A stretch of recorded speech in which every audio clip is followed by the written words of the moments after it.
ভোটের পরে অব্যাহত হিংসা। মুর্শিদাবাদের হরিহরপাড়ায় বাড়ি ফেরার পথে গুলিতে ঝাঁঝরা তৃণমূল কর্মী, বাইকে ধাক্কা মেরে ফেলে দিয়ে গুলি বৃষ্টি দুষ্কৃতীদের।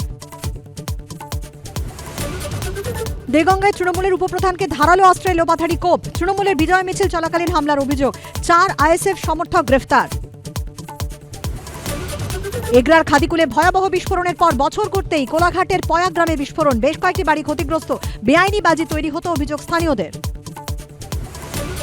কসবায় চরমে তৃণমূলের গোষ্ঠীকন্দল, 2 কাউন্সিলরের অনুগামীদের মধ্যে সংঘর্ষ, বোমাবাজি গুলি চলার অভিযোগ, গ্রেফতার 5, ঘটনাস্থল থেকে মিলল কার্তুজের খোল।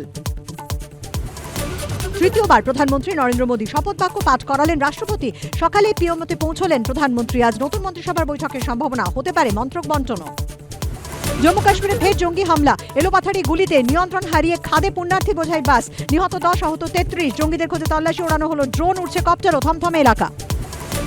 মোদী মন্ত্রিসভায় সুকান্ত, ফের মন্ত্রী হিসেবে শপথ শান্তনুর। বিজেপি বাঙালি বিদ্বেষী বলেই পূর্ণমন্ত্রী পেল না বাংলা। আক্রমণে তৃণমূল, ঘণ্টাখানেক সঙ্গে সুমন, রাত 8টা।